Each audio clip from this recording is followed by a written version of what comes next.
राधे राधे दोस्तों, जय श्री कृष्ण। दोस्तों, हम जेठ मास महात्म्य का रसपान कर रहे थे। पिछले वीडियो में हमने ज्येष्ठ मास स्नान महात्म्य का प्रथम अध्याय का रसपान किया था। आज की इस वीडियो में हमने ज्येष्ठ मास स्नान महात्म्य का दूसरे अध्याय का रसपान करेंगे। पिछले वीडियो में हमने जाना कि किस प्रकार प्रसिद्ध वृंदारक नामक ब्राह्मण ज्येष्ठ मास कृत पुण्य को उस व्याघ्र को अर्पण कर दिया और वह व्याघ्र ज्येष्ठ मास स्नान कृत पुण्य के प्रभाव से सर्वलोक हो गया। उसके पश्चात वृंदारक ब्राह्मण ने फिर उस व्रत को किया। उस व्रत को करने से वृंदारक ब्राह्मण को क्या परिणाम मिले, आज के इस अध्याय में जानेंगे। तो दोस्तों, आज के इस अध्याय को शुरू करने से पहले आपसे निवेदन है कि आप वीडियो को एक लाइक कर दीजिए। धार्मिक बातचीत यूट्यूब चैनल को सब्सक्राइब करके एक बार कमेंट बॉक्स में लिख दीजिए जय श्री कृष्ण। तो दोस्तों, रसपान करते हैं आज की कथा का। ऋषि लोग कहने लगे कि हे स्कंजी, ज्येष्ठ मास में स्नान, दान और महात्म्य श्रवण और तथा पुराण पूजन का फल विस्तार पूर्वक कहिए। स्कंजी बोले कि हे ऋषियों, आप सब लोग ज्येष्ठ स्नान के फल का श्रवण करें, जिसके श्रवण मात्र से मनुष्य तीनों और प्रकार के पापों से मुक्त हो जाता है। जो प्राणी वर्ष सूर्य होने पर मैं प्रातःकाल ज्येष्ठ स्नान करूंगा, ऐसा संकल्प कर जल में स्नान के निमित्त प्रवेश करता है, उसके पहले कहे गए तीनों प्रकार के पाप नाश हो जाते हैं। सूर्योदय के पूर्व ज्येष्ठ स्नान करना चाहिए। ज्येष्ठ मास में सूर्योदय से लेकर आधा पहर पर्यंत जहाँ कहीं भी जल में गंगा आदि सभी तीर्थवास करते हैं, इसलिए सूर्योदय से पहले आधा पहर के पूर्व स्नान कर लेना चाहिए। आधा पहर के पश्चात स्नानहीन देव से उपहत जनों को वे तीर्थ श्राप देते हैं, इसलिए ज्येष्ठ मास में श्रेष्ठ जनों को स्नान करना चाहिए।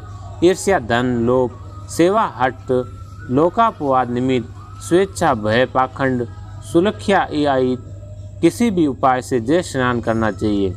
परंतु कलयुग में पाप अधिक होने के कारण ज्येष्ठ स्नान अति दुर्लभ होगा। ज्येष्ठ स्नान के श्रेष्ठ फल से डरकर यमराज ने इनको गुप्त रखने के निमित्त भगवान से प्रार्थना की और विष्णु की आज्ञा से इसको गुप्त रख रहा है। इस ज्येष्ठ मास में सवलभ कर्म करने वालों को विघ्न प्राप्त होते हैं। इतनी कथा सुनकर ऋषि लोग कहने लगे कि हे स्कंजी, यमराज ने इस मास मातम्य को गुप्त क्यों रखा और ज्येष्ठ में पुण्य कर्म करने वालों के कार्य में विघ्न क्यों करते हैं?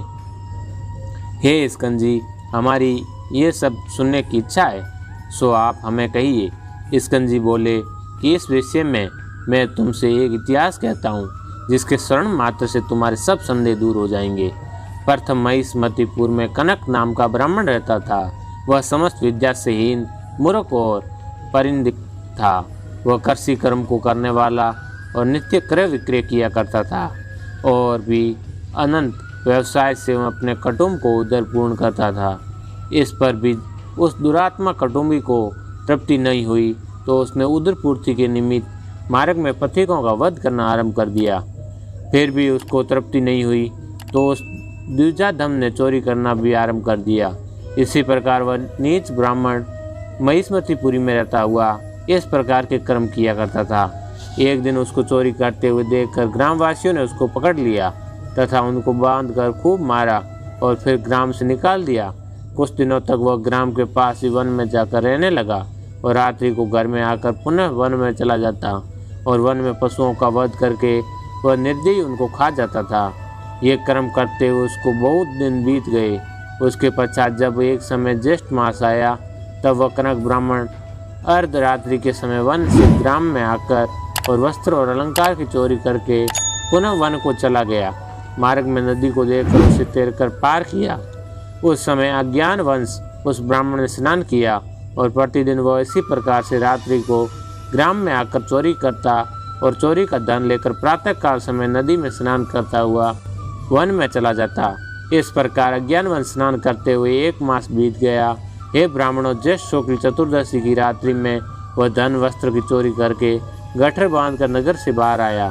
तब तक प्रभात का समय हो गया। लोगों को इधर उधर जाता देखकर वह वहाँ से भाग हुआ। लोगों को इधर उधर जाता आता देखकर वह वहाँ से भागता हुआ नदी के तट पर आया और लोगों ने उसे देखकर उसकी लाठी और पत्थरों से खूब मारा, परंतु वह कनक उस चोरी के बोझ को सिर पर रखकर अगाध जल में पहुंचा और अधिक बोझ होने के कारण वह शीतल होकर अगाध जल में डूबकर मर गया। उस कनक के लिए सूर्य के समान उस कनक को अगाध जल में डूबते हुए देखकर ये क्या हुआ कहते हुए सभी लोग विस्मित हो गए। नदी किनारे के कुछ लोगों ने उसको अगाध जल से निकालकर बाहर किया। उसे देखकर लोगों ने कहा कि ये तो इसी नगर का रहने वाला कनक ब्राह्मण है। हम लोगों ने इसको नगर के बाहर कर दिया था। उसी क्षण वह कनक ब्राह्मण उत्तम रूप को प्राप्त करके विमान के सही दूतों को देखकर वह दिव्य पुरुष कहने लगा कि हे दूतों, ये विमान वैकुंठ से यहाँ किस पुण्य के प्रभाव से आया है। देवदूत बोले कि हे कनक, अज्ञात ज्येष्ठ मास के स्नान से ये दुर्लभ विमान आपके लिए आया है। ये सुनकर कनक ब्राह्मण विमान में बैठकर विष्णु लोक को चला गया। वहाँ पर विष्णु भगवान के समान रूप को प्राप्त हुआ। तब यमराज इस समाचार को सुनकर अत्यंत दुखी हुए और जब वती विष्णु भगवान से प्रार्थना करके ज्येष्ठ मास महात्म्य को गुप्त करवा दिया। हे ब्राह्मणों, इस ज्येष्ठ मास के स्नान का महात्म्य का फल मैंने आप लोगों को कहा। इतिश्री। दोस्तों, ये था आज का अध्याय। आपको आज का अध्याय कैसा लगा हमें कमेंट बॉक्स में कमेंट करके ज़रूर बताना। और आज का वीडियो पसंद आया तो वीडियो को एक लाइक कर दीजिए। धार्मिक बातचीत यूट्यूब चैनल को सब्सक्राइब करके एक बार कमेंट बॉक्स में लिख दीजिए जय श्री कृष्ण।